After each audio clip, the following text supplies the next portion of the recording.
ওহে বৈষ্ণব ঠাকুর দয়ার সাগর এ দাসে করুণা করে। ওহে বৈষ্ণব ঠাকুর দয়ার সাগর এ দাসে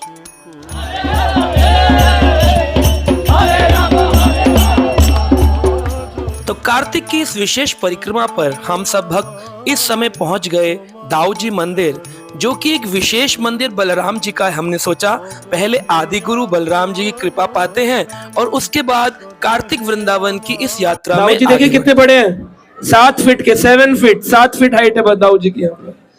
और ये दाऊ जी के पंडा जी हैं, हमारे बहुत प्रिय हैं। और महादेव जी हमारे गुरु महाराज परम पूज्य गोपाल कृष्ण गोसाई महाराज जी एक बार 2500 भक्तों की परिक्रमा लाए थे, तो हम लोगों ने यहाँ पे बहुत कीर्तन कथा किया था। आज भी प्रभु जी बोल रहे हैं, वो याद आता है हमको। तो प्रभु जी से कहेंगे 2 शब्द यहाँ पर कहेंगे और आप सब लोग कथा के उपरांत इनको अब यहाँ पर सोमरी ऋषि वंश परंपरा में कल्याण देव नामक संत गोवर्धन के पास जो सूर्य भगवान का मंदिर है, वहां से यहाँ आकर के अखेबट पेड़ के नीचे बैठ करके तप करने लगे। भजन तप करते करते बलदेव जी की कृपा हुई। बलदेव जी ने स्वप्न आदेश दिया, कल्याण मेरा प्रकट कराओ, मेरा मठ मंदिर इस बेटपखे के नीचे है। जो भजन कर रहे थे उसी के सामने दूसरा बेटपख था, उसके नीचे बताया इधर एक गोकुल के गोसाई थे, जो गोकुलनाथ जी की गोकुल है, दूसरी गोकुल 84 खम्भे वाली नहीं, दूसरी। वहां के जो गोसाई थे उनके पास लाखों गाय थी, इस क्षेत्र में उनकी गाय आती थी। उनके पास लाखों गायों में एक गाय ऐसी जो बलदेव जी के ऊपर स्वतः ही दूध छुड़ा करती। हरी हरी। उन्होंने बहुत कुछ जांच कराया पर उनको कोई सफलता नहीं मिली। संत बाबा देखा करते थे और सपनादेश भी हुआ, तो उन्होंने उन ग्वालों से कहा, संत बाबा ने, आप यहाँ से जाएं तो ग्वालों से गोसाई से बोलना बलदेव प्रभु ने मुझको सपनादेश दिया है, इस बेटपखी के नीचे बलदेव जी का मंदिर है, गोसाई सहयोग देने के लिए आए, बोलना उनसे। यहाँ से ग्वाल गए, ग्वालों ने जाकर वहां बोला। इधर बलदेव प्रभु ने रात में ही संत के अंदर ऊर्जा पावर भर दिया। उन्होंने अपने हाथ चलाए, थोड़ा सा प्रकट किया। सुबह आकर गोसाई ने देखा बलदेव जी ने सहयोग दिया, बलदेव जी और रेवती जी दोनों का प्रकट हुआ। जब दोनों का प्रकट हुआ तो उन्होंने अपनी लाखों गायों का दूध मंगाया। इधर ब्रजवासियों ने सुना तो ब्रजवासी भी अपने घरों से दूध दही ले लेकर के आए और पंचामृत के द्वारा बलदेव जी का अभिषेक हुआ। खुदाई के द्वारा जो गड्ढा बना वो दूध दही से भर गया, उसका नाम क्षीर सागर पड़ा। जो मंदिर के ये बिल्कुल क्षीर सागर ही है। अब सभी भजन कीर्तन करने लगे। भजन कीर्तन करते करते रात हो गई, संत बाबा सो गए। गोसाई मन में सोचने लगा, जंगल में ठाकुर जी क्या करेंगे, क्यों न हम इनको गोकुल ले चलें, अपने गांव ले चलें। हर पावरफुल की इच्छा होती है, संत पे कौन छोड़ता है। इधर बलदेव जी ने स्वप्न आदेश संत को दे रहे हैं, कल्याण मैं अपने नाम से नगरी चाहता हूं। गोसाई से मने करना, न माने तो इससे कहना ये पूरी ताकत लगा। उन्होंने अपना स्वप्न आदेश बताया कि बलदेव जी ने मुझको ऐसे स्वप्न आदेश दिया है। उन्होंने सोचा संत बाबा ने कहीं भाव बदल लिया हो, भाव क्यों न ताकत लगाई जाए। उन्होंने ताकत लगाई, बलदेव प्रभु तो हिले भी नहीं। जब बलदेव प्रभु नहीं हिले तो उन्होंने समझ लिया बलदेव जी इनसे खुश हैं, 2 बार स्वप्न आदेश दिया है, इनसे ही कहा जाए बाबा सेवा समारे और जो जरूरत की चीज हो मुझे बताइए, क्या व्यवस्था करूं। तो उनसे कहा गया, तो उन्होंने कहा सबसे पहले भोग की व्यवस्था हो। भोग में खीर का भोग रखा गया। आज भी रोजाना ठाकुर जी को खीर का भोग रखा जाता है। ठाकुर जी के लिए रजाई मांगी, रजाई तो आप समझते, और कंबल अपने लिए मांगा। शीत का समय था, पूनम का दिन था, दिसंबर महीना में जो पूनम आती है उसको बलदेव जी का प्रकट हुआ। जब व्यवस्था हो गई, सेवा करने लगे। सेवा करते करते बलदेव जी की कृपा हुई, मेरा पुजारी कहीं इस कंबल में बीमार न पड़ जाए। इस वजह से बलदेव प्रभु खुद अपने वस्त्र को देने लगे पुजारी को और संत के को लेने लगे। कोई भी संत कैसा भी हो, ठाकुर जी को अपने वस्त्र नहीं उड़ा सकता और ठाकुर जी के को आप ओढ़ के नहीं सो सकता। जब ऐसा क्रम होने लगा तो ग्वालों ने देखा एक तो देर से जगती है, क्योंकि शीत के समय हमारे यहाँ मंगला 7:45 बजे होती है, ज्यादा ठंड बढ़ जाती है। तो एक तो ये देर से जगती है, वस्त्रों का ट्रांसफर है, क्यों न गोसाई से शिकायत की जाए। गोसाई से शिकायत की, गोसाई ने आकर के पूछा, बाबा ये वस्त्रों का अदला बदली क्या है। उन्होंने कहा आप कभी दुबक करके देखें, मेरा बलदेव जी के प्रति कैसा भाव है। उन्होंने दुबक करके देखा, पेड़ की ओट में दुबक करके, एक इमली का पेड़ था यहाँ, ये नीम की जगह पर, बहुत मोटा था, कम से 8-10 आदमियों के हाथ में आए। तो यह पेड़ बहुत थी, पर एक पेड़ तो हमने भी देखा बहुत मोटा, बहुत ऊंचा। तो होते करते दुबक करके जब देखा कि बलदेव जी अपने वस्त्र को दे रहे हैं या ले रहे हैं, तो उन्होंने अपने कान पकड़े, ठाकुर जी से क्षमा याचना संत से मांगी और लिख करके दिया, मेरा कोई दबाव नहीं, अपने हिसाब से सेवा करें और जो जरूरत की चीज हुआ करें, मेरे पास तो खबर भेज दिया करें। जब से दबाव खत्म हुआ अपने हिसाब से सेवा करने लगे। अब सेवा करते करते बलदेव जी की फिर कृपा हुई। संत से एक दिन बोले, कल्याण शादी कर, तेरे वंश से आगे सेवा चाहता हूँ। बाबा मैं तो संत हूँ, इस माया में नहीं पड़ना चाहता, मेरे हाथ पैर चलेंगे जब तक मैं सेवा करूंगा। नहीं नहीं, तेरे वंश से आगे सेवा चाहता हूँ। तो महाराज कुछ वचन दीजिए। कैसा वचन? मेरी संतान के द्वारा भोग लेते रहे, मेरी संतान भूखी नहीं मरे। बलदेव जी ने वचन दिया। जब उन्हें शादी की, 2 बच्चे हुए, वंश परंपरा बढ़ी। वंश परंपरा बढ़ते बढ़ते उसी वंश परंपरा में हम आती है। जब वंश बढ़ने लगा तो आगे चल के औरंगजेब बादशाह हुआ, आपने सुना होगा इतिहास में। उसकी राजधानी आगरा थी, पर चला वो दिल्ली की तरफ से है। नंदगाम, बरसाना, गोवर्धन, वृंदावन, मथुरा सबको पार किया और पूछा, दाऊजी बलदेव कितना दूर है? 5 या 7 को जितना पूछा बताया। घूमता रहा, घूमते घूमते फिर शाम को पूछा उसने, कितना दूर? जितना पूछा था उतना ही दूर। दूसरे दिन चला, दूसरे दिन भी ऐसा ही हुआ। तीसरे दिन ऐसा कहते हैं उसे 5-7 दिन लग गए, पर 5-7 कोस की दूरी पार नहीं हुई। जब पार नहीं हुई तो उसने हार करके हिंदू राजा उसके साथ में जो चल रहे थे पिछला को टाइप के, उनसे पूछा, ये देव कैसा है तुम्हारा? और देव तो पलायन कर गए, और देव तो पलायन कर गए, यानी संत ले गए, पुजारी ले गए, जाके तो मालूम नहीं पड़ रही क्या कर रहा है ये देवता। तो उन्होंने बताया, बलराम जी जो है शेष है, और शेष रूप में जब ये लक्ष्मण थे, सीता भाभी के लिए रेखा खींची। रावण इतना पावरफुल था, वो भी इनकी रेखा को पार नहीं कर पाया। आप इनके हाथ जोड़े, रास्ता मांगे। दयालु भी बहुत है, गुस्सेबाजी भी बहुत है लक्ष्मण रूप में। तो उसने हाथ जोड़े रास्ता मांगा है, क्योंकि चमत्कार को तो नमस्कार समय करना पड़ता है। तो बलदेव जी ने अपना पर्दा हटाया, वो आगे बढ़ा, 2 किलोमीटर दूर रह गया। उसके मन में पाप आया, तो मैं सेना को भेज सकता हूँ। सेना को ऑर्डर दिया, सेना आगे बढ़ी तो ब्लाइंड हो गई, दिखना बंद हो गया, उल्टा सीधा घूमने लगी। बादशाह ने पूछा, आप उल्टा सीधा क्यों घूम रहे हो? कि महाराज हमको दिखता नहीं। अच्छा चलो तो हम आगे चलते हैं। वो आगे चला, वो भी गड़बड़ हुआ, और मऊमाछी कहती हो कि मधुमक्खी बलदेवी ने छोड़ दी। फिर तो भाव प्रकट करने लगा, आप ऐसे कृपालु हैं, आप ऐसे दयालु हैं, मेरे ऊपर कृपा करिए, आपके प्रति को गंदा भाव नहीं लाऊंगा, आपके मठ मंदिर में नहीं आऊंगा, जो बनेगी सेवा यहीं से करूंगा। मन में संकल्प लिया उसने, जो भी सेवा, और ठाकुर जी को वचन दिया। बलदेव जी ने जब उसको सही किया तो उसने अपने अच्छे हौदे वाले, अच्छे पोस्ट वाले सिपाही सलाहकार को समझा के भेजा, आप जाएं पुजारियों को समझाएं, वो डरे नहीं। जो हमारे साथ घटना घटित हुई है, पुजारियों को बताना, जिससे उनको कुछ विश्वास हो, उनको विश्वास दिलाना। वो मेरे पास आए, मैं कुछ सेवा करना चाहता हूं बलदेव जी की। यहाँ उसका आदमी आया, उसने क्या देखा, बलदेव जी के पुजारी बलदेव जी के चरणों में बैठकर भजन कर रहे हैं। तो उसने पूछा, भी आप बाबा आपको कोई डर भय नहीं लग रहा है? बादशाह घूम रहा है यहाँ। तो उन्होंने जवाब दिया कि हमारे जो बलदेव जी हैं, इन्होंने जड़ जमाई है, यही हमारी लाज रखेंगे, हमको काय का डर है, जो कुछ होगा यही जाने। इन्होंने जड़ जमाई, हमारा पुरखा तो संत था, जब इन्होंने बढ़ोतरी हमारी की है, यही लाज रखेंगे। तो उन्होंने बताया, उसने बताया कि आपके बलदेव प्रभु ने ऐसा चमत्कार दिखाया है और बादशाह ने आपको बुलाया है। जो भी चमत्कार बताए थे वो बताया, दिखाया था बलदेव ने, और उनसे कहा आपको बादशाह ने बुलाया है, 1 2 4 जो भी चलना चाहे चले। यहाँ से पुजारी जो भी गए 1 2, उनको तांबे के पात पर 5 गाम जागीर, 5 गाम जमीन लिख करके भेंट किया। इस जमीन से मैं कोई टैक्स नहीं लूंगा दाऊ जी महाराज। बेशकीमती जवाहरात दी, जो हीरा पन्ना मोतियों की मालाएं होती हैं, इनको अपने हिसाब से धारण करना। वो 2 चीज। तीसरी चीज, एक गेट का निर्माण, बड़े ड्रम रखवाए गए, ड्रम बजाने के लिए मुसलमान छोड़ा। ये व्यवस्थाएं जब हुई, विशेष पब्लिक आई, विशेष राजा महाराजा आए, विशेष चढ़ावा चढ़ा, विशाल मंदिर बना। पहले ये छोटा सा मंदिर था।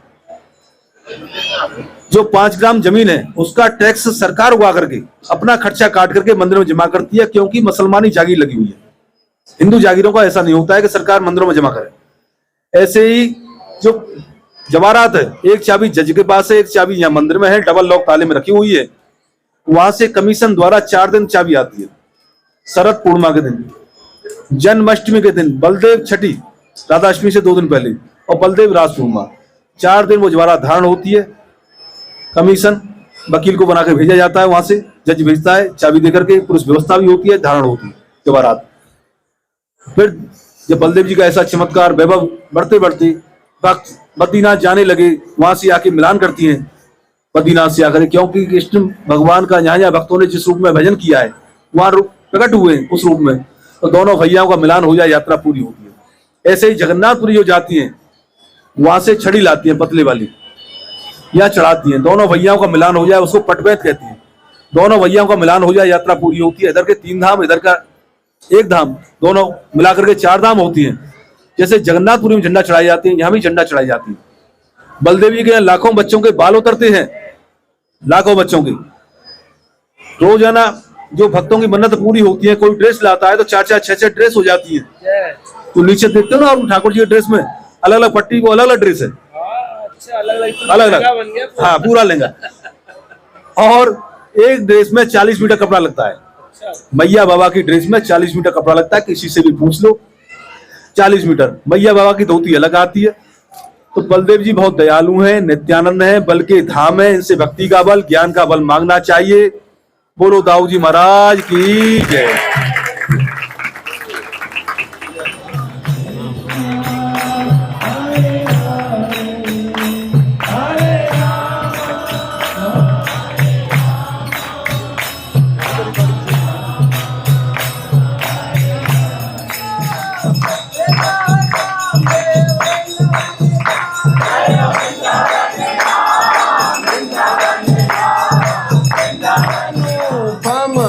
माधुरी जोड़ी हमारे श्याम श्यामा की,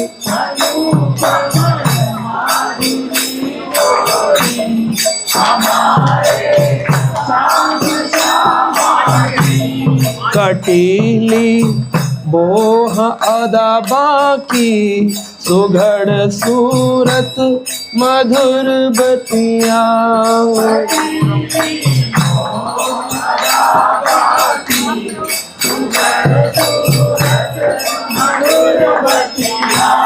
कटीली बोह अदा बाकी, सुघड़ सूरत मधुर बतिया।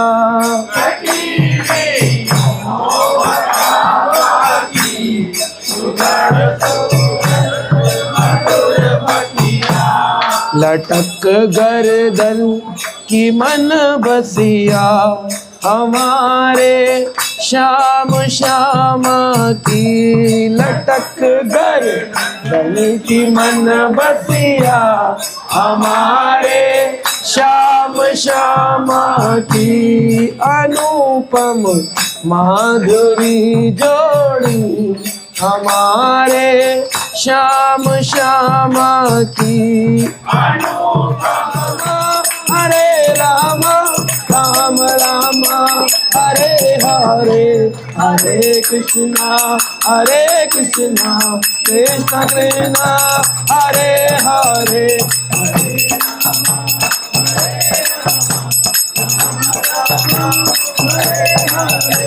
हरे कृष्णा कृष्ण कृष्ण हरे हरे। हरे राम राम राम हरे हरे। हरे कृष्ण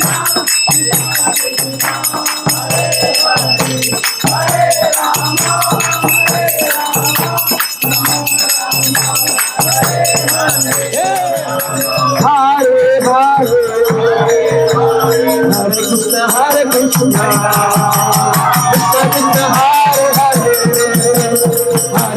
हरे राम राम राम हरे हरे।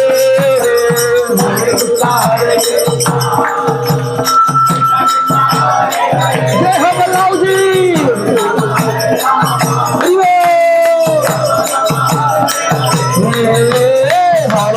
हरे कृष्ण कथा कीर्तन के उपरांत सभी भक्त दाऊ जी का मिश्री, पेड़ा और लड्डू प्रसाद पाने के लिए आतुर थे। क्रम में सभी भक्तों ने आ करके इस प्रसाद को अंगीकार किया, क्योंकि आदि गुरु की कृपा पाकर ही कोई व्यक्ति भक्ति में आगे बढ़ सकता है। और आदि गुरु हैं हमारे दाऊ जी महाराज श्री बलराम जी।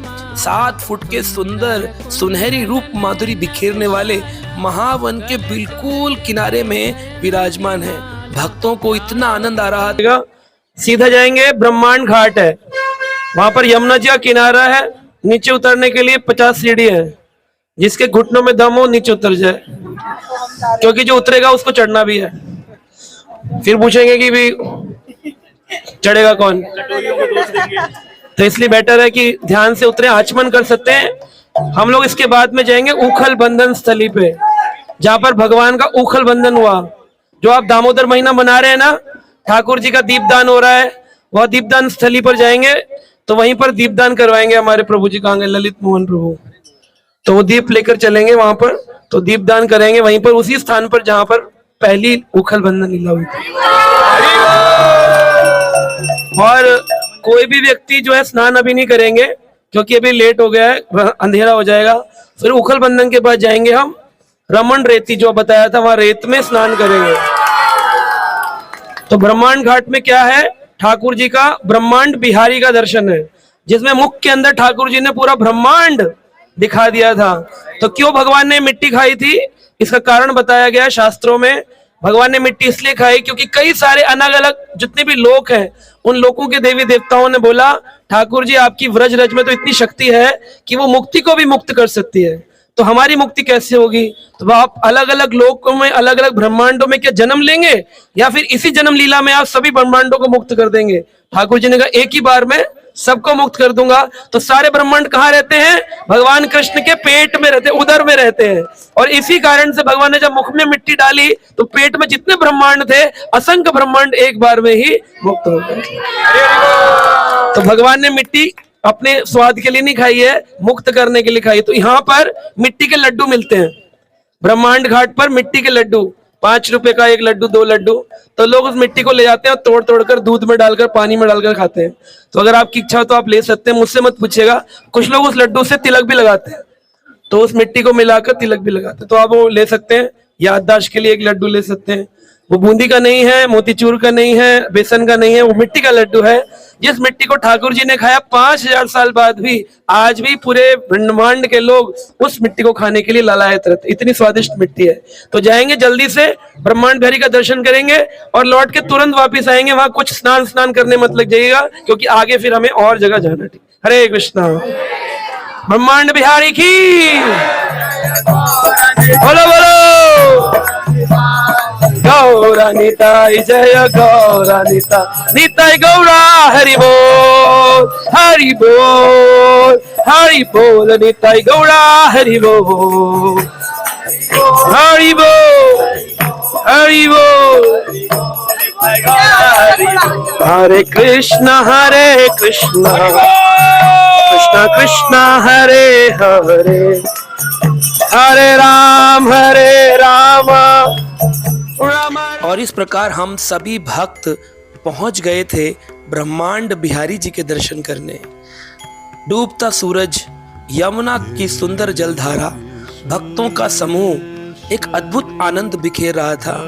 सबके हृदय में उत्कंठा, उत्सुकता थी भगवान श्री कृष्ण के उस बाल स्वरूप ब्रह्मांड बिहारी के दर्शन करने की, जिसमें उन्होंने अपने मुख में मिट्टी खाई। उस स्थान पर पहुंचकर आनंद बढ़ रहा था। हरि बोल हरि बोल हरि बोल हरि बोल निताई गौरा। हरि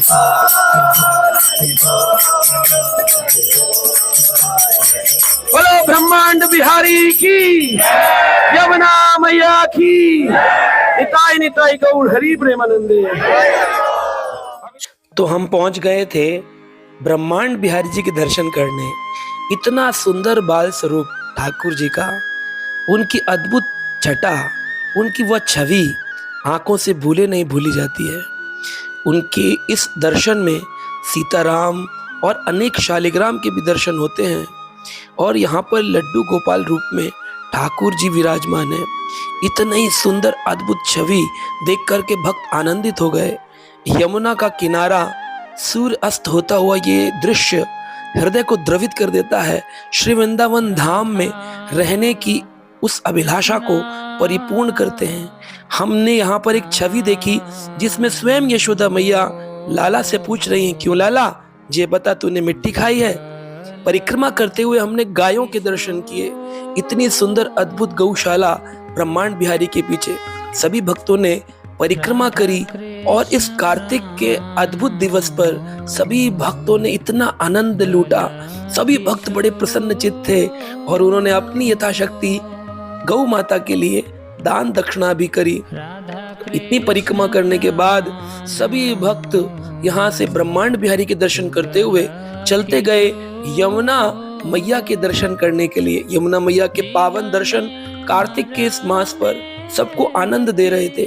इतनी सुंदर, इतनी साफ यमुना, ये वही स्थान है जहाँ पर वसुदेव जी भगवान श्री कृष्ण को मथुरा से गोकुल लेकर के आए। यह गोकुल की छटा निराली है जो कभी किसी के द्वारा भूली नहीं जा सकती। भक्तों ने यह नृत्य किया और आनंद लिया। हरि बोल, हरि बोल, हरि बोल, हरि बोल, हरि बोल, हरि बोल, हरि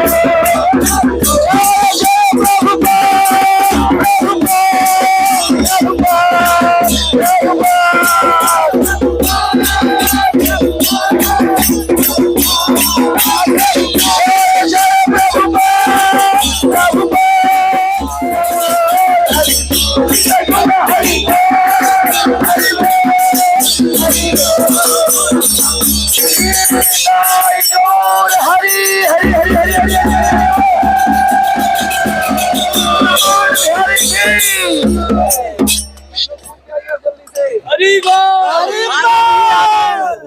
तो भक्तों ने इस यमुना के आनंद के बाद सभी मृदंग करताल के साथ करतल ध्वनि करते हुए हृदय नाचने को उठ रहा है, आकाश को छूने का मन कर रहा है। इतने आनंद के साथ सभी भक्त परिक्रमा करते हुए कदम कदम बढ़ाते हुए पहुंच गए ऊखल बंदन लीला स्थान, जहां पर यशोदा मैया ने अपने ही हाथों से ऊखल से बांधा था प्यारे छोटे कन्हैया कृष्ण को।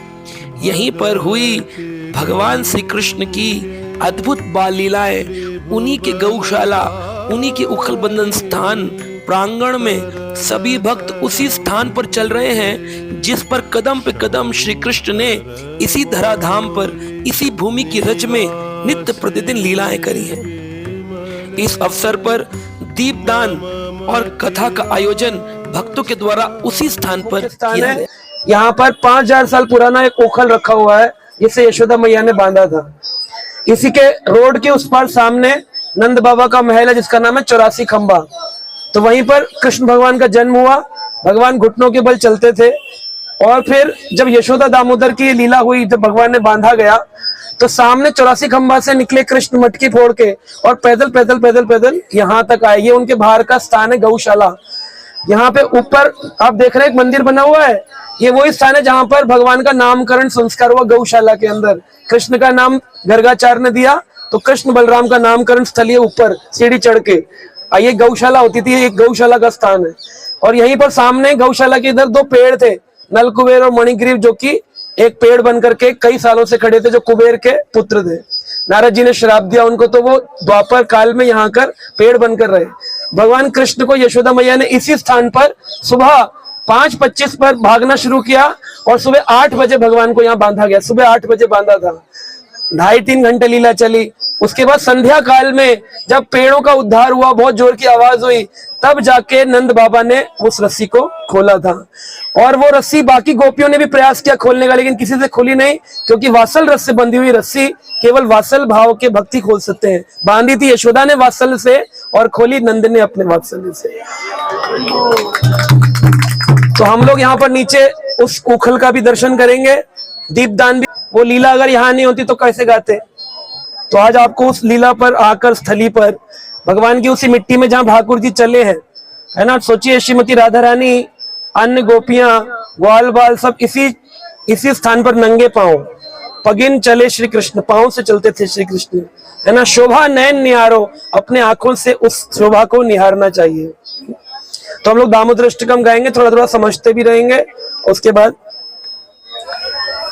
तो यहाँ पर नमामीश्वरम सच्चिदानंद रूपम लसत कुंडलम गोकुले ब्रजमानम।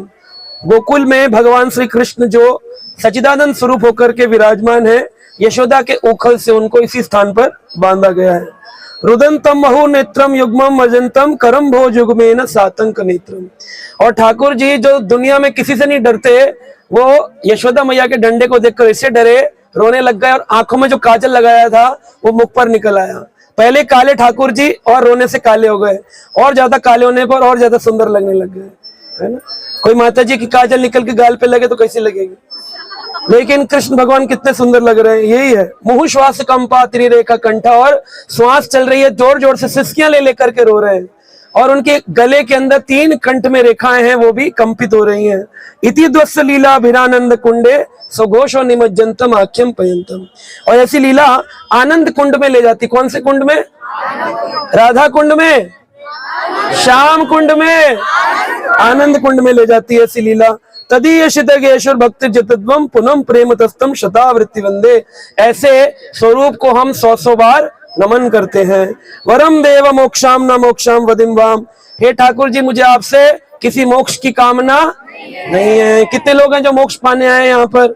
तो जो पाने आए वो गलत जगह पे आए। यहाँ पर मोक्ष की कामना मांगी नहीं जाती है। यहाँ पर क्या मांगा जाता है? इदम ते वपुरनाथ गोपाल बालम सदा में मनस्या विरासता किम।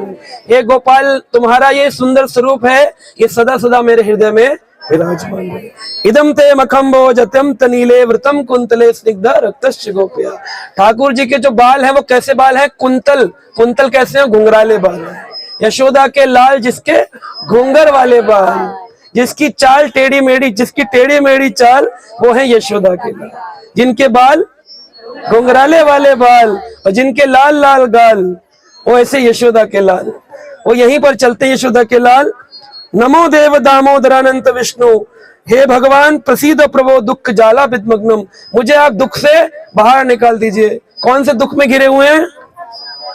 नहीं, वो गिरे हुए हैं ठाकुर जी का रूप नहीं दर्शन हो रहा है, उस दुख में गिरे हैं। भौतिक संसार वाला व्यक्ति तो ये सोच ही नहीं सकता, तो इसलिए वो भौतिक से बाहर निकलने की बात नहीं करेगा। वो कोई एक कहीं गा ही नहीं पाएगा। जो ऑलरेडी भक्ति के रस में डूबा हुआ व्यक्ति है, वो चाहता है कि एक पल के लिए भी ठाकुर जी मेरे स्मरण से ना जाएं। वो व्यक्ति कहता है कि सदा सदा आपका ये रूप मेरे मन में विराजमान रहे, और न रहने के कारण मैं दुख में डूबा जा रहा हूँ।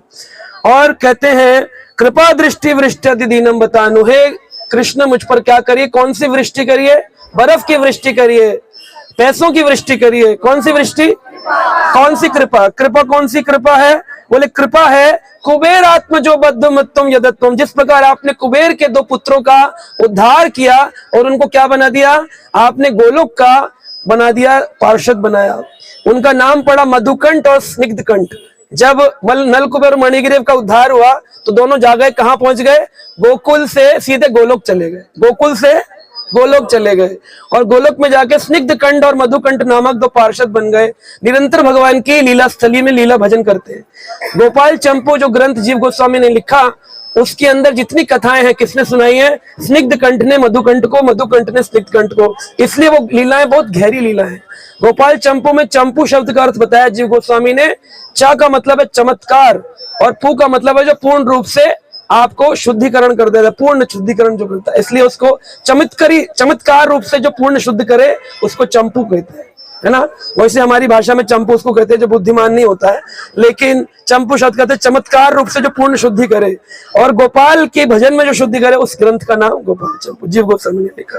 प्रेम भक्ति सुखम में प्रेक्षम। मुझे आपकी क्या चाहिए? प्रेमा भक्ति चाहिए। न मोक्षे ग्रहम न मेष्टि दामोदरे। दामोदर, मुझे आपसे क्या नहीं चाहिए? मोक्ष नहीं चाहिए।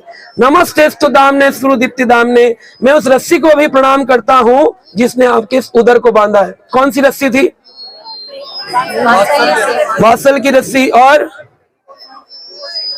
प्रयास की रस्सी, और प्रयास और कृपा, और प्रेम की रस्सी। तो प्रेम रज्जू, प्रेम की रस्सी से बांधा गया है। जिसके अंदर प्रेमा भक्ति है वही कृष्ण को बांध सकते हैं। यशोदा मैया ने बहुत प्रयास किया लेकिन उनके पेट को नहीं बांध पाई, क्योंकि उनके पेट में कौन है? लाखों करोड़ों ब्रह्मांड है। तो कौन सी ऐसी रस्सी है जो पूरे ब्रह्मांड को बांध सकती है? कोई? केवल एक ही रस्सी है। भगवान कहते हैं अहम भक्ता अपराधीनो। केवल मेरे भक्त मुझे बांध सकते हैं। कृपा बद्धम प्रेम बद्धम। भगवान ने बार बार ये बात कही है। अगर आप प्रेम करोगे तो वो भगवान जिनसे मृत्यु भी भयभीत होती है, वो यहाँ यशोदा की लाठी से भयभीत हो जाते हैं, केवल और केवल प्रेम के कारण। नमो राधिकाय तदीय प्रियाय। और हम राधा रानी को प्रेम प्रदान करते हैं, उनको प्रणाम करते हैं, जिनकी लीलाओं में सहयोग करने के लिए श्रीमती राधा रानी, उनके लादनी शक्ति सभी लीलाओं में विराजमान रहती है। इस भजन को किसने गाया है? सत्यव्रत मुनि ने गाया है। तो सत्यव्रत मुनि को प्रणाम करते हैं लाखों बार, जिन्होंने हमको भगवान की सुंदर लीला का दर्शन कराया। हम लोग सब गाएंगे इसको, साथ में गाइएगा इसको। बजाओ। नमामीश्वरं सच्चिदानंद रूपम लसत्कुंडलं गोकुले व्रजमानम्।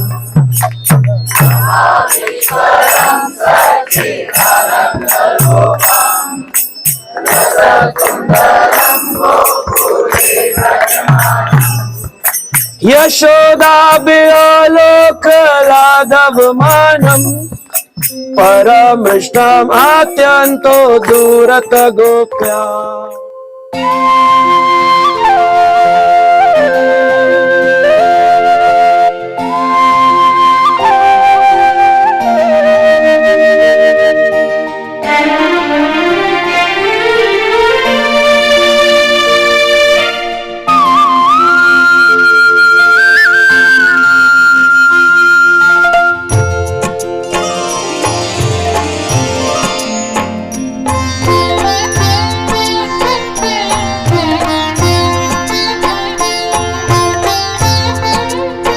गोस्वामी जब आए थे एक बार, तो उन्होंने इसी स्थान पर आकर के मदन मोहन जी से प्रार्थना करी कि मैं ग्रंथ चैतन्य चरितामृत लिखना चाहता हूँ। और वो ऐसी जैसे भीड़ में सब खड़े ऐसे लाइन में खड़े थे, और अचानक से ही ना भगवान मदन मोहन की माला नीचे गिरी, और पुजारी ने कृष्णदास कविराज को बुलाया और ले जाकर बोले ये माला तुम्हारे लिए है। तो उससे उनको परमिशन मिली कि उन्होंने चैतन्य चरितामृत ग्रंथ की रचना करी। तो हम यहाँ देख सकते हैं कि भगवान कितने प्रत्यक्ष रूप में आपसे चर्चा करते हैं। भक्तों के लिए विशेष रूप से चरणों का दर्शन करें और उनकी जो आईब्रोज है उसका दर्शन करें, तो हमारे जो लस्टी डिजायर्स है, हमारी जो कामना इच्छाएं जो अटकी हुई हैं, उन सबका दमन कर देते हैं भगवान। तो प्रार्थना करें कि हमारे जो मेटेरियल डिजायर्स हैं, जो मेटेरियल डिजायर्स है उसको मोहित कर लेते हैं भगवान। तो राधा रानी जो है उनका नाम है मदन मोहन मोहिनी। तो उन दोनों का यहाँ पर विग्रह है। श्री सनातन गोस्वामी ने भगवान को इसी जगह पर क्या खिलाए थे? नमक। आज सुबह बताया था आपको, नमक की बाटी खिलाई थी, और यहीं पर भगवान से चर्चा करते थे। और आज सुबह अभी हम लोग जब गए नीचे, तो सनातन गोस्वामी पाद जी के वहां पर मुझको वो बाटी प्रसाद मिला, मैंने कुछ भक्तों को दिया आज, तो वो बाटी मिल गई। सनातन रोज अभी भी एक बाटी का भोग लगता है मदन मोहन जी को, तो वो बाटी का कुछ आटे की बनी हुई, तो वो थोड़ी सी खाई। कैसी लगी आप लोगों को? तो ये स्पेशल है। तो मदन मोहन जी को क्या मंत्र बोलना चाहिए? जयताम सुरतो पंगो मम मतिर्गतः मत सर्वस्व पदाम भोजो श्री राधा मदन।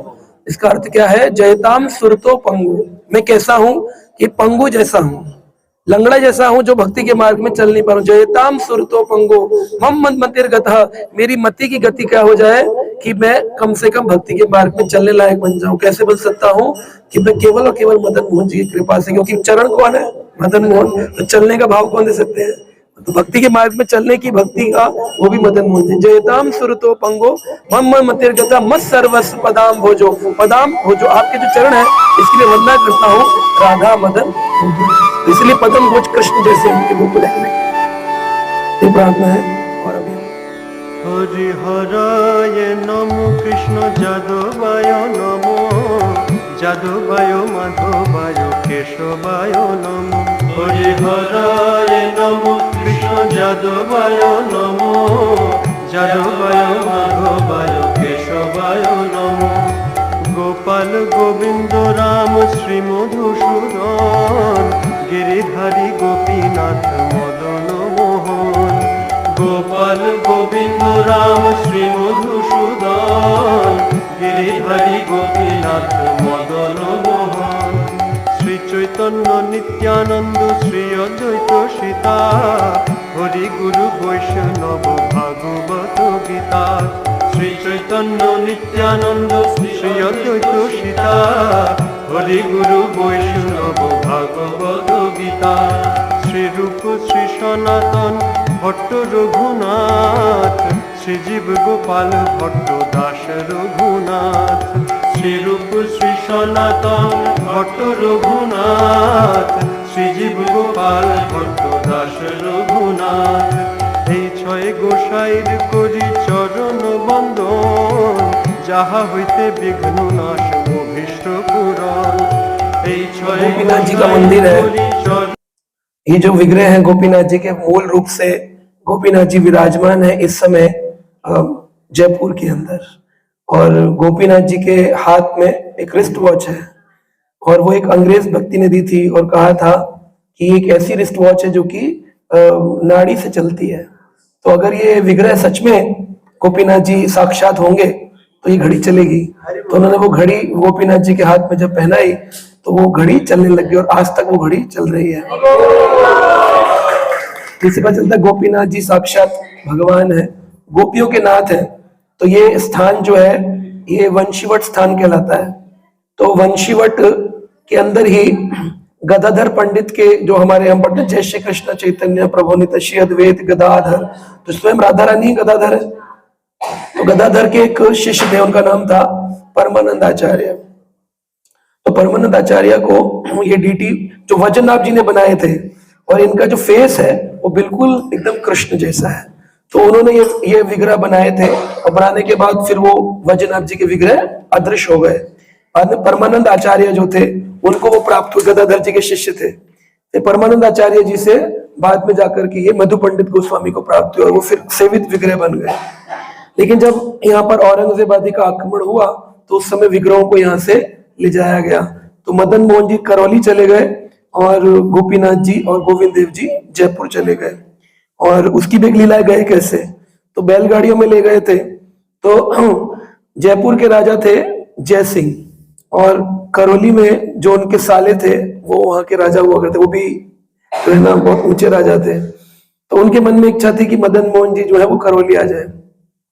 तो 3 विग्रहों में जब छठी कला से बैलगाड़ियों में निकले तीनों विग्रह, तो उसके बाद रास्ते में एक जगह पर रुके राधा कुंड के ऊपर। तो जब राधा कुंड पे तीनों विग्रहों को रोका गया, तो राधा कुंड पे जब विग्रह थे तो वो आए दोनों जीजा साले, और उन्होंने को एक कमरे में गोपीनाथ, गोविंद और मदन मोहन को रखा गया। बोले आप आंख पे पट्टी बांध के पता कर दो कि कौन से मदन मोहन है, तो फिर हम आपको दे देंगे। आंख पे पट्टी बांधी कक्ष में ले गए। अब जय सिंह चाहते थे तीनों विग्रह जयपुर जाए, वो चाहते थे एक करौली जाए। तो उन्होंने आंख पे पट्टी बांधी और अंदर आए, और आकर के, क्योंकि मदन मोहन जी के चरण है, तो उन्होंने मदन मोहन के चरण छुए तो पता चला ये तो मदन मोहन जी। उनका ये मदन मोहन है, बोले तो सही बता दिया। लेकिन वो जिद में बोले कि ठीक है बाद में भिजवा देंगे, अभी तो जयपुर जाने दो। तो फिर वहां से निकलकर कामावन आए।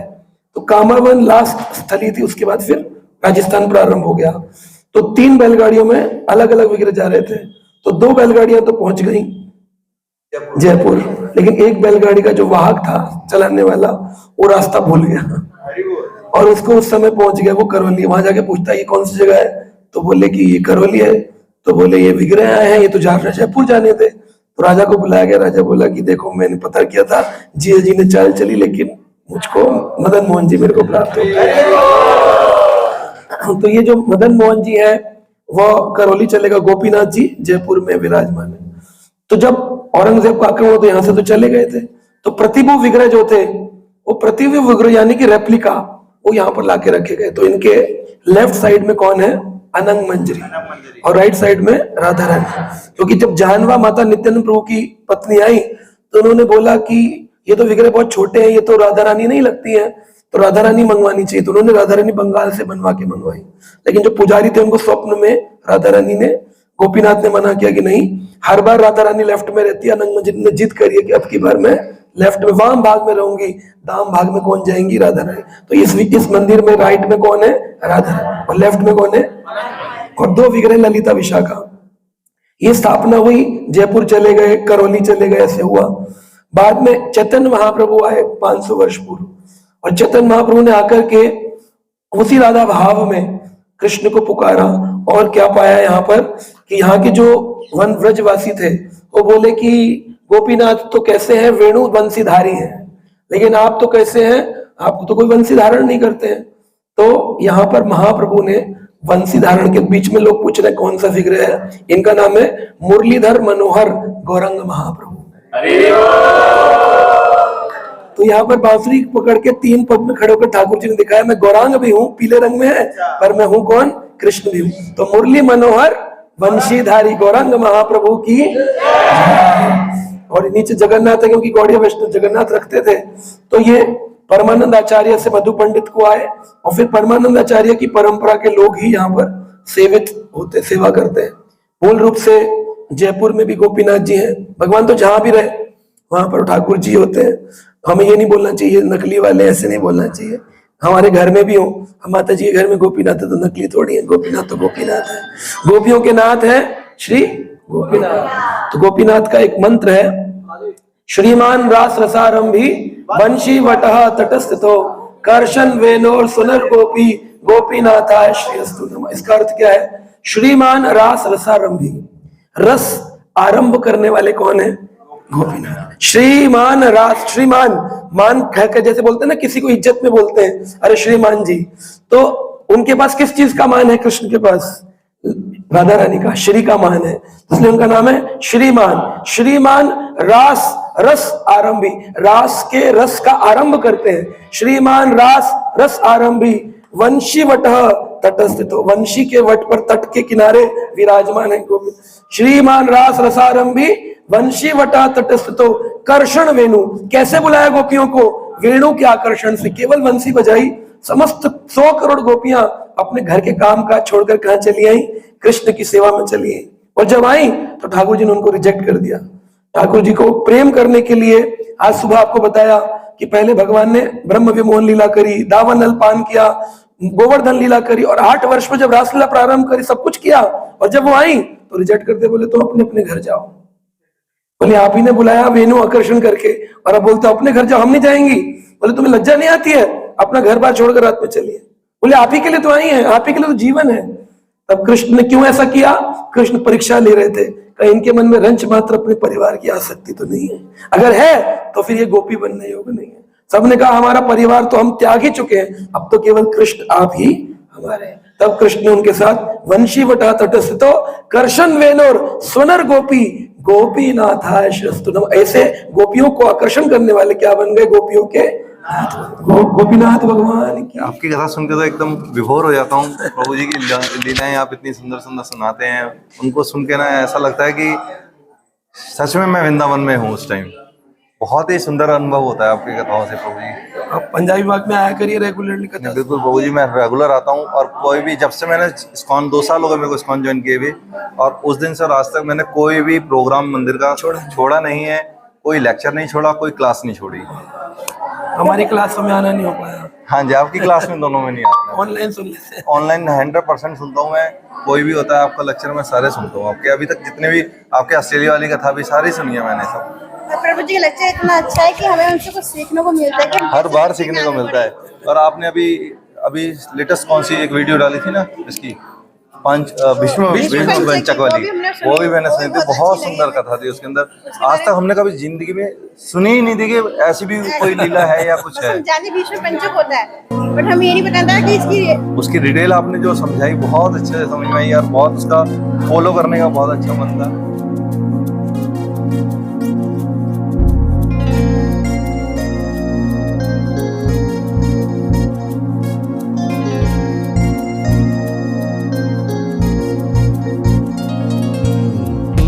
सर्वेश्वरेश्वर ब्रजेंद्र कुमार, तुम्हारा इच्छा है विश्व सृजन संहार।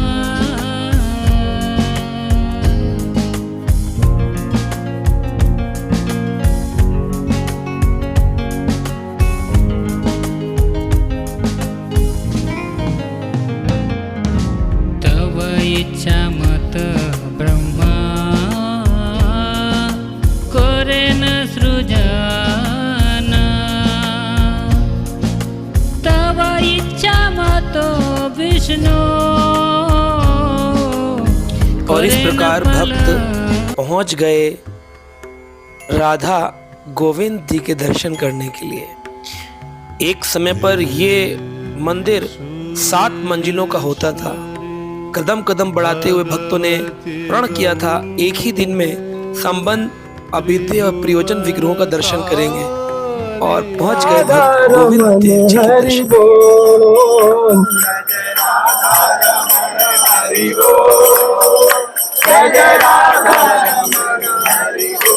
ओम जय जय राधा रमन हरि बोल। श्री गोविंद देव जी जो है वो टीले से प्रकट हुए थे। बताया था रूप गोस्वामी जी को एक गाय आती थी दूध डालती, तो यही वो टीला था। ऊपर यहाँ पर देखेंगे तो इसी स्थान से यहाँ पर देखिए ऊपर लिखा है appearing place of lord Govind ji, Shri Govind Dev का प्राकट स्थल।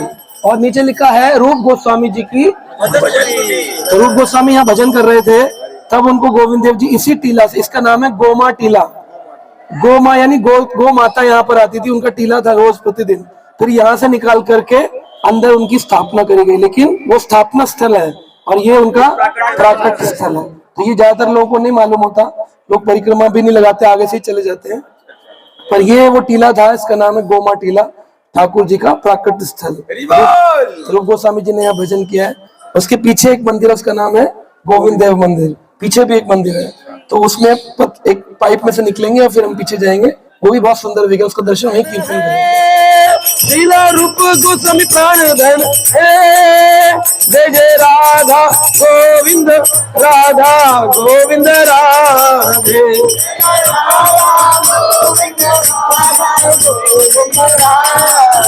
जय जय राधा गोविंद राधा गोविंद राधा गोविंद श्री राधे।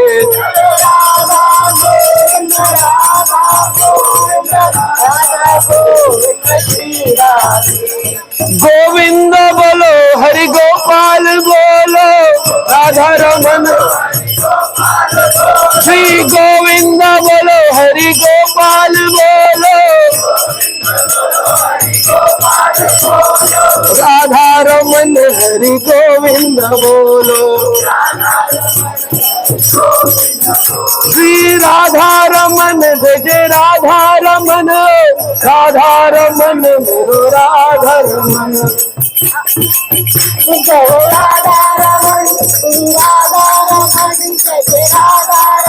जय जय राधा रमन जय जय राधा रमन राधा रमन मेरो राधा रमन। भजन कर सकते तो हम क्यों नहीं। तो श्री रूप गोस्वामी पाद विदेशी नहीं थे, वो दक्षिण भारतीय ब्राह्मण थे। और श्री रूप गोस्वामी चैतन्य महाप्रभु को पार्षद बने, उससे पहले वो नौकरी करते थे। और राजा हुसैन शाह ने सनातन और रूप को नाम दिया था दाबीर खास और साकार मलिक। तो ये मुसलमानी नाम थे। तो एक अमर और संतोष उनका दक्षिण भारतीय नाम था। दक्षिण भारत में जन्म हुआ, साउथ इंडियन ब्राह्मण्स थे, तो माँ ने नाम रखा अमर और संतोष। लेकिन जब राजा हुसैन शाह की नौकरी मिली, जैसे जॉब मिलती है आजकल, आप भी बहुत सारे मुसलमान हो चुके लेकिन आपको मालूम नहीं है, अगर आपका ओनर मुस्लिम है, अगर क्रिश्चियन है तो फिर आप क्रिश्चियन हैं, आप ये शास्त्र कहते हैं, क्योंकि आप उसका दिया पैसे की रोटी खाते हैं, तो आप क्रिश्चियन हैं, आप मुसलमान हैं, शास्त्र की अनुभूति। हाँ, तो बहुत सारे इस प्रकार से राजा हुसैन शाह का मांस तो नहीं खा रहे थे, लेकिन उन्होंने उनको बोला कि तुम मुसलमान हो, तुम्हारा नाम है दबीर खास और साकार मलिक। और प्रधानमंत्री की पोजीशन दी और फाइनेंस मिनिस्टर, वित्त मंत्री और प्रधानमंत्री की पोजीशन, ऐसी पद पर काम किया। लेकिन क्या करते थे, रात्रि में जब घर आते थे तो वहां से छुट्टी लेकर अपनी सेवा से तो घर पे श्रीमद् भागवत का पाठ करते थे। और कभी कभी छुट्टी भी लेते थे झूठ बोलकर। तो जो लोग झूठ बोलकर यात्रा में आते हैं वो कुछ गलती नहीं करते हैं, परंपरा है। श्री रूप गोस्वामी बोलते थे, सनातन गोस्वामी हमारे पेट में बहुत दर्द है, हमें लूज मोशन लगे। तो राजा हुसैन शाह कहते थे इनको बहुत लूज मोशन लगते हैं, ये रोज छुट्टी लेते हैं दोनों। तो एक बार उसने आदमी लगा दिए, बोले पता करो करते क्या है। तो अंदर पता चला सप्ताह चल रहा है, रूप गोस्वामी सनातन गोस्वामी जो है भागवत सप्ताह कर रहे हैं। तो इस बात को पकड़ सुन करके उसने दोनों को जेल में डाल दिया। जेल में डाल दिया तो रूप गोस्वामी सनातन गोस्वामी जो थे वो जेल में चले गए, लेकिन रूप गोस्वामी जो थे वो भाग गए वहां से, उनको पकड़ा नहीं जा सका। सनातन गोस्वामी को पकड़ लिया और रूप गोस्वामी ने जितना धन था उसको 4 भाग में बांटा। कितना धन था? एक नाव जिसमें आप बैठते हैं उसको सोने के सिक्कों से भर दो, इतना धन था। है आपके पास? इतना धन था आपके पास तो नहीं। सोने का सिक्का एक लिया होगा अपने जीवन में, वो भी लक्ष्मी पूजन हर साल रिप्लेस मारते सेम का 10 ग्राम का सोने के सिक्के थे। हाँ, और ये तो और गरीब निकले, बोले चांदी का है। तो सिक्के सोने के, स्वर्ण मुद्रिकाएं, वो भी नाव भरकर, एक नाव भर जाए इतने सिक्के। उसमें से 1/4 रूप गोस्वामी ने सिखाया किसको दिया? वैष्णवों को दे दिया। जितने वैष्णव ब्राह्मण थे उनको बांट दिया। उसका बाकी बचा 1/4, मतलब हाफ 1/4, वो किसको दे दिया? वो मंदिर निर्माण के कार्यों वाले दे दिया लोगों को। 1/4 जो बचा वो परिवार के लोग ये ना बोले हमको कुछ नहीं देकर गए, भाग गए, तो उनको दे दिया। और 1/4 जो था वो परिवार के लोगों के लिए मेडिकली उसको बुक करवा दिया कि भाई कल को कोई प्रॉब्लम आए तो इनको आप दे देना। तो इस प्रकार से रूप गोस्वामी ने बताया। तो कई बार लोग बोलते हैं क्या हम फाइनेंस मैनेजमेंट कर सकते हैं अपना? तो रूप गोस्वामी ने कर सकते हैं, ऐसे कर सकते हैं। आप अगर कल के लिए कुछ जमा करके रखते हैं जैसे हेल्थ इंश्योरेंस पॉलिसी, में कोई गलती नहीं है। रोज का गेम नहीं होना चाहिए कि आज रात को कितना सेंसेक्स हुआ, रात भर यही सेंस लगाते रहते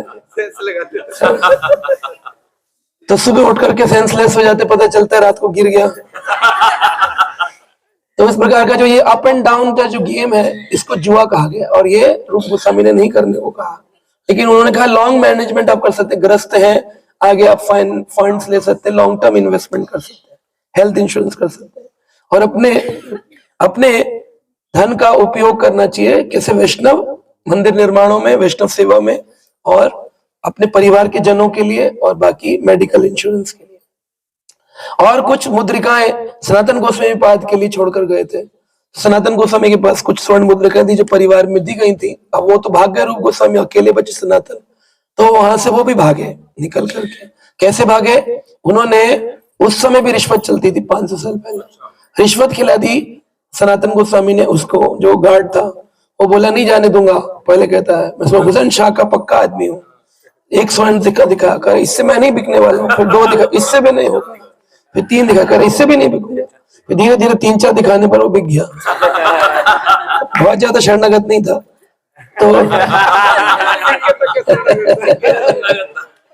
तो ऐसे भगवान भी हमारे साथ करते, चेकिंग करते हैं क्या लेकर के जाएंगे। तो इस प्रकार से 4-5 मुद्रिका देकर के वह वहां से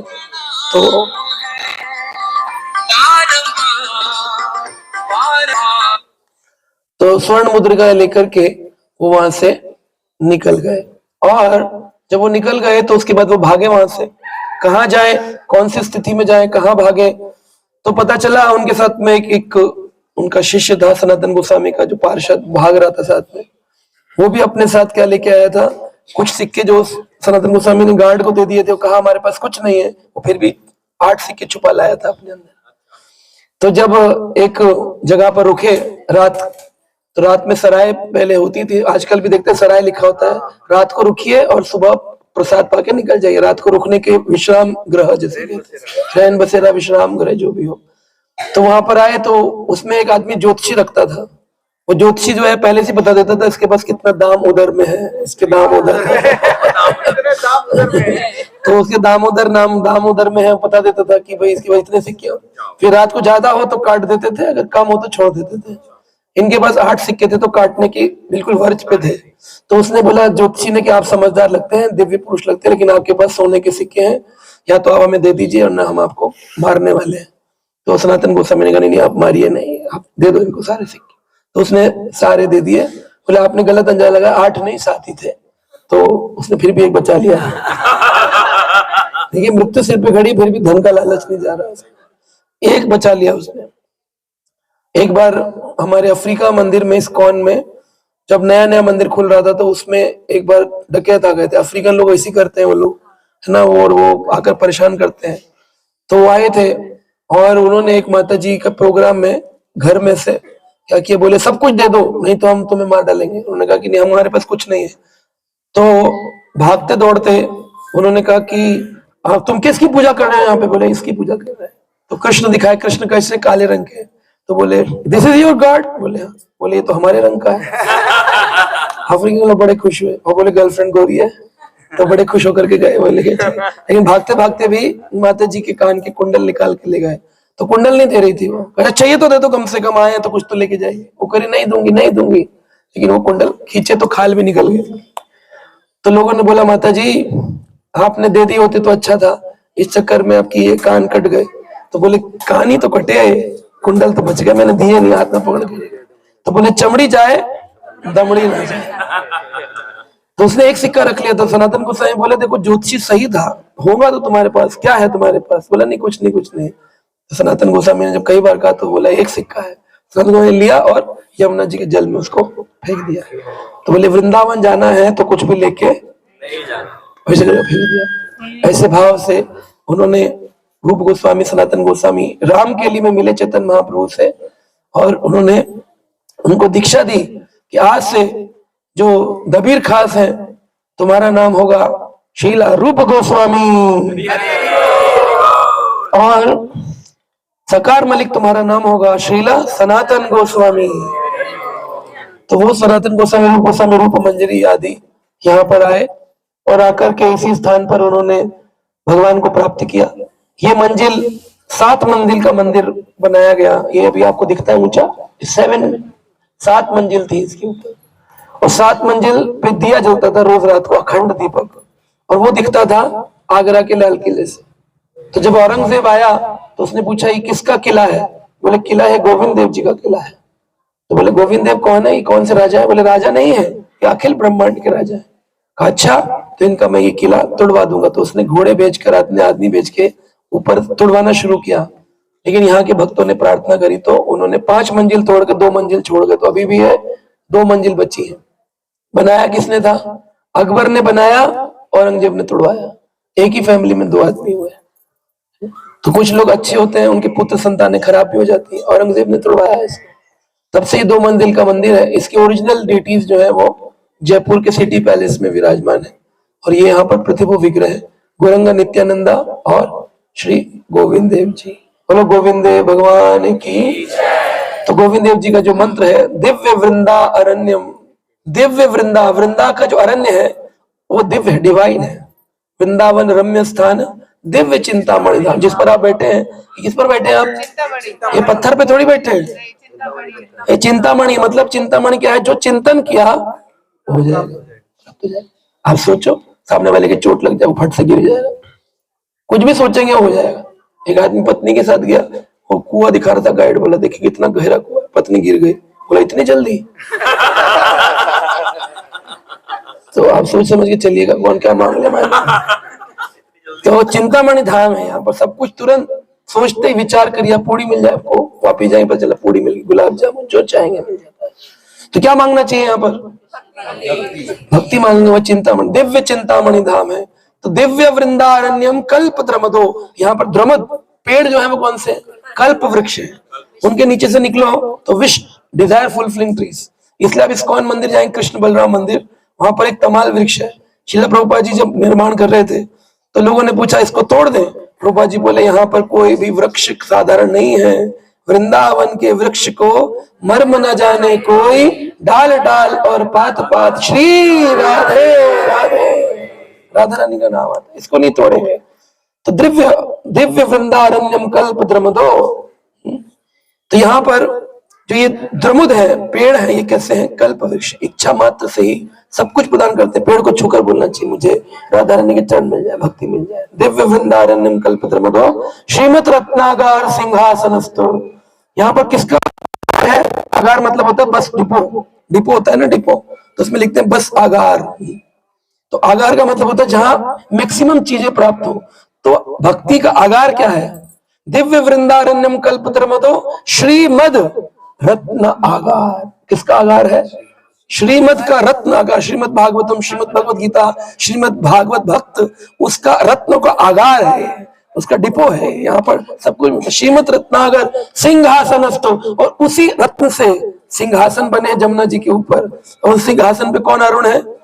श्री राधा गोविंद, श्री राधा गोविंद देव विराजमान है। सेव्यमानम स्मरामि, और सोचना चाहिए कि हम उनके क्या कर रहे हैं, सेवा कर रहे हैं। अगर इस भाव से दादा गोविंद देव के दर्शन करें तो हमारी नित्य अभिलाषा को ठाकुर जी पूरा करेंगे, और इस जन्म के पूर्ण होते ही ठाकुर जी अपनी नित्य लीलाओं में, नित्य सेवा में हमको अपना परिकर परिषद बना करके ग्रहण करें। गोविंद देव जी के दर्शन करने के बाद सभी भक्तों में एक होड़ लग गई ग्रुप फोटोग्राफ कराने की। भक्त एक दूसरे को ढूंढ रहे थे कि हम सब एक ही समूह में एक ऐसा यादगार दृश्य पिक्चर का खींच ले, ताकि सब लोग अपने अपने दूर दराज से आए भक्त, जो कोई मुंबई से आए हैं, कोई मस्कट से आए हैं, कोई दुबई से आए हैं, कोई भारत के जयपुर से है, राजस्थान से आए हैं, कोई लखनऊ से आए हैं, कोई प्रयागराज से आए हैं। अलग अलग भक्त मंदिर, तीनों मंदिर के दर्शन एक ही दिन में कर बड़े उत्साहित थे। पिक्चर फोटो खींचना, प्रसाद खरीदना, अपने घर के लिए कुछ सामान ले जाना, सब में ये होड़ लगी हुई थी और सभी भक्तों का आनंद बढ़ता जा रहा था। जब हम वापस आए तो वापस आकर के आश्रम पर खूब सारा भोग था, जिसमें कई सारे भक्तों के जन्मदिन मनाए गए। विशेष करके हमारे ही आश्रय भी एक माता जी जिनका जन्मदिन था, जो अपने साथ श्री श्री राधा गोपीनाथ जी को भी लेके आई थी, और गोपीनाथ जी का भी जन्मदिन था। ये अपने आप में एक अद्भुत लीला हुई कि जब हम दर्शन करके आए तो गोपीनाथ जी स्वयं ही आश्रम में आ गए, और राधा गोपीनाथ ने सभी भक्तों को अपना प्रसाद दिया, और भक्तों के जन्मदिन को बड़े उत्साह पूर्वक आश्रम में मनाया गया।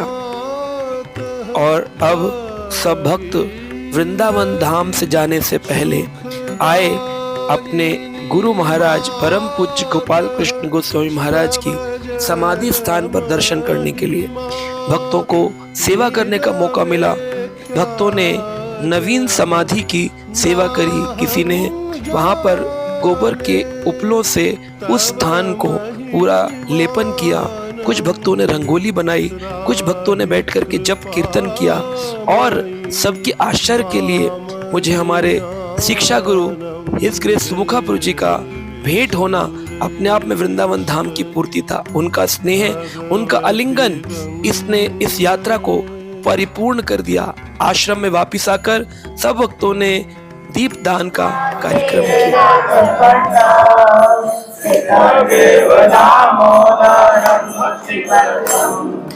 इति ध्वसलीला वीरानंद कुंडे स्वघोष विभाजन्तम् अख्यभक्ति स्वकमे प्रियञ्च नमो क्षेत्रहो मे अस्ति दामोदरेया। कृष्णा।